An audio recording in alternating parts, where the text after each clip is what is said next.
ada lagi ibu-ibu ditangkap mencuri pohon. Mungkin ingat juga peristiwa itu. Ya. Ada apa? Penegak hukum harus punya hati. Hanya punya hati. Jangan istilahnya apa? Tumpul ke atas, tajam ke bawah. Itu zalim, itu angkara murka, jahat. Orang kecil, orang lemah harus dibela, harus dibantu. Kalau perlu si hakim, si jaksa atau si polisi pakai uangnya sendiri ganti ayamnya, anaknya dibantu. Anak itu saya ingat saya panggil tuh ke Hambalang, saya kasih beasiswa. Hal-hal semacam ini saya percaya sudah tidak terjadi lagi, saya berharap. Tapi ingat rakyat kita ini sekarang pandai dan sekarang ada teknologi. Kalau ada apa-apa mereka punya gadget. Yang repot laporannya selalu langsung ke presiden, itu yang capek. Pak Prabowo begini, waduh, saya harus bereaksi karena itu rakyat kita, rakyat saya harus membela mereka. Saudara-saudara harus bantu saya menegakkan kebenaran, membela yang lemah.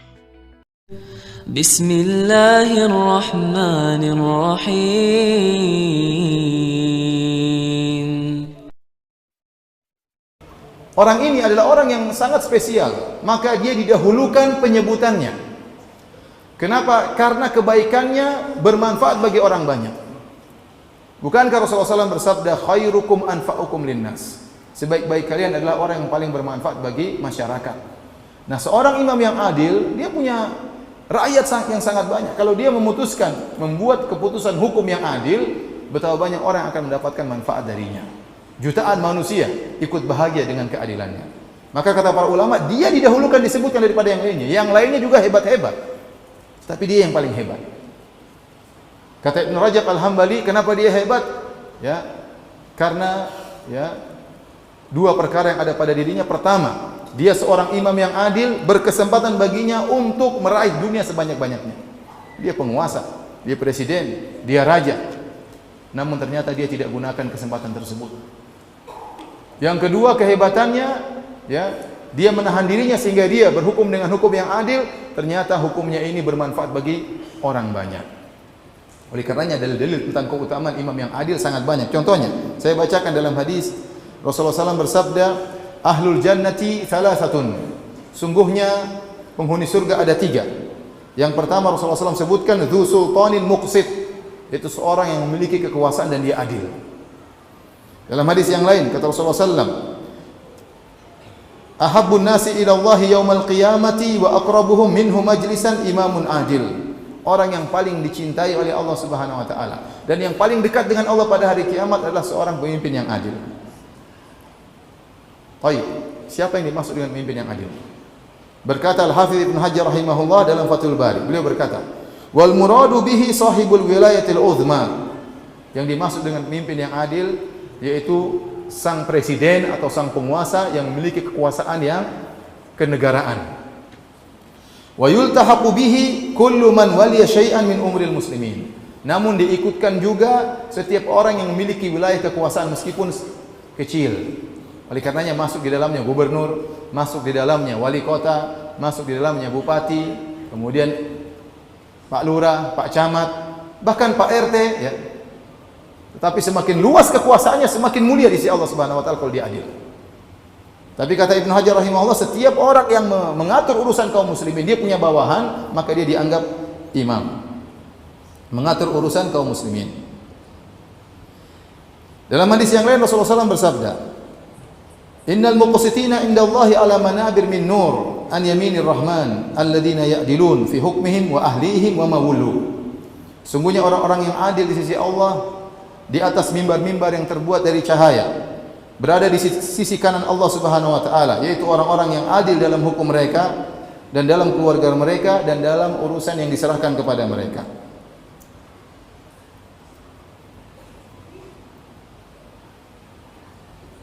Oleh karenanya, imam yang adil berkaitan dengan semua pemimpin, baik pemimpin dalam skala besar, wilayah yang besar maupun dalam skala yang kecil, dan masing-masing mendapatkan keutamaan sesuai dengan wilayahnya. Maka saya katakan, jika Anda memiliki jabatan, kesempatan Anda untuk masuk dalam hadis ini. Taruh dia seorang rektor misalnya, atau dia seorang camat misalnya, atau dia kepala bagian ini, dia punya anak buah, maka berusahalah untuk berbuat seadil-adilnya. Munculkan hukum yang bermanfaat bagi masyarakat. Kenapa? Yang akan bahagia banyak orang. Kalau Rasulullah SAW mengatakan di antara amalan yang paling dicintai oleh Allah Subhanahu Wa Taala, sururun tudkhiluhu ala qalbil muslim. Rasa senang yang kau masukkan dalam hati seorang muslim, itu Allah senang. Apalagi kau masukkan rasa senang kepada banyak orang, kepada ribuan orang, kepada jutaan orang. Luar biasa. Saya tidak bisa bayangkan bagaimana seorang presiden yang adil. Seandainya suatu negara rakyatnya 200 juta, kemudian presidennya adil, membahagiakan 200 juta orang, betapa banyak pahala yang dia dapatkan. Oleh karena Ibnu Taimiyah rahimahullahu taala sangat memuji seorang pemimpin yang adil. Dia berkata apa? Fa idza ijtahada ar-ra'i fi islahi dinihim wa dunyahum bihasabil imkan, fa innahu afdalu ahli zamanihi wa kana minal mujahidin fi sabilillah. Beliau berkata, jika seorang pemimpin bersungguh-sungguh beristihad untuk memperbaiki agama rakyat dan untuk memperbaiki dunia rakyat, dia perhatikan dua-duanya. Pemimpin yang benar bukan hanya memperhatikan dunia rakyatnya, tetapi juga perhatikan agama rakyatnya, bagaimana agamanya bisa berjalan, bagaimana dunia mereka juga bisa berjalan. Jika dia sudah bersungguh-sungguh untuk perbaiki, sebisa mungkin, berhasil atau tidak berhasil urusan Allah, tapi dia berusaha sebisa mungkin, kata Ibnu Taimiyah rahimahullah, fa innahu afdalu ahli zamanihi. Dia adalah orang yang paling afdal di zamannya. Kenapa? Dia sedang memikirkan banyak orang. Kita peduli dengan satu orang, pahalanya besar. Antum bayangkan, ada seorang dimasukkan surga oleh Allah gara-gara apa? Gara-gara dia memindahkan gangguan di jalan. Kenapa? Dia pikir orang lain, ini gangguan, jangan sampai gangguan orang, dia pindahkan, masuk surga. Masuk surga. Bagaimana lagi kalau dia memikirkan ratusan juta orang, dia memikirkan puluhan juta orang. Orang ini mujahid, kata Ibnu Taimiyah rahimahullah. Berat memang, cobaannya banyak. Banyak orang yang menentang, tapi kalau dia bisa berusaha, masalah berhasil enggak berhasil urusan Allah Subhanahu wa taala. Tapi kata Ibnu Taimiyah, fa idza syahada ar-ra'i, kalau dia berusaha dengan sungguh-sungguh, maka dia adalah afdalu ahli zamani. Dia adalah orang yang terbaik di zamannya. Kenapa? Manfaat yang dia berikan sangat luar biasa. Dari sini kita tahu, ya, sebaliknya jika seorang imam tidak adil, maka dia adalah orang yang paling hina di zamannya. Kenapa? Dia mengganggu banyak orang. Kalau kita berbuat zalim sama satu orang, kita akan disidang oleh Allah Subhanahu wa taala, dan kita akan dialog di hadapan Allah Subhanahu wa taala. Ya. Kita berbuat zalim sama orang ini akan nuntut sama kita pada hari kiamat di hadapan Allah Subhanahu wa taala. Satu orang kita zalimi bahaya. Oleh karena diriwayatkan dari Sufyan Ats-Tsauri, dia mengatakan lebih baik engkau bertemu dengan Allah dengan membawa 70 dosa antara engkau dengan Allah daripada kau bertemu dengan Allah dengan membawa satu dosa antara engkau dengan hamba Allah. Jangan sampai kau zalimi orang, meninggal dalam kondisi menzalimi orang. Kenapa? Karena orang ini akan disidang bersama engkau pada hari kiamat kelak, dan dia akan menuntut kebaikannya. Nah, bagaimana lagi jika orang ya kemudian berbuat zalim dan menzalimi rakyatnya. Presiden zalim, dia akan disidang, dituntut oleh 200 juta orang hari kiamat kelak. Mengerikan atau tidak? Mengerikan. Ya. Demikian juga menteri misalnya, anak buahnya banyak, atau kepala sekolah ternyata dia zalim, semuanya akan nuntut sama dia pada hari kiamat. Ya, mengerikan. Oleh karena tidak sama seorang mencuri dengan koruptor. Koruptor itu dia mencuri uang negara, uang rakyat dia curi. Uang rakyat dia curi. Rakyat akan menuntut dia pada hari kiamat kelak, mengerikan. Beda kalau Anda menzalimi satu orang, dua orang, perkaranya yang Anda akan disidang selesai 1-2 orang. Tapi kalau 1000 orang, 2000 orang, 1 juta orang, mengerikan. Oleh karena saya katakan, sebagaimana Ibnu Taimiyah mengatakan, imam yang adil adalah afdalu ahli zamanihi, orang yang paling top, yang paling afdal pada zamannya, dan dia mujahid fisabilillah. Maka sebaliknya, kalau ada imam yang jair, imam yang zalim, maka dia orang yang paling hina di sisi Allah pada hari kiamat kelak. Baik.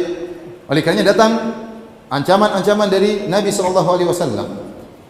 Contoh kata Rasulullah sallallahu alaihi wasallam, "Ma min 'abdin yastar'ihi Allahu ra'iyatan yamutu yawma yamutu wa huwa ghashun li ra'iyatihi illa haramallahu alaihi al-jannah." Muttafaqun alaih. Riwayat Bukhari dan Muslim. Kata Nabi sallallahu alaihi wasallam, tidaklah seorang diberikan kekuasaan oleh Allah untuk mengatur rakyatnya, kemudian dia meninggal dalam kondisi berbuat curang kepada rakyatnya. Dia tidak nasih, dia tidak berusaha mencari hukum yang terbaik, tapi dia berusaha berbuat curang, dia mengambil harta untuk dirinya sendiri. Dia tidak pikirkan rakyatnya, dia pikir kantong pribadinya. Kata Nabi SAW, haramallahu alaihil jannah, Allah akan haramkan bagi dia surga. Sebagian ulama mengatakan kenapa? Karena dia ini ya, ingin membahagiakan dirinya dengan mengorbankan banyak orang. Kebahagiaan rakyat dia ambil untuk kebahagiaan dirinya sendiri, maka pada hari kiamat Allah haramkan surga baginya.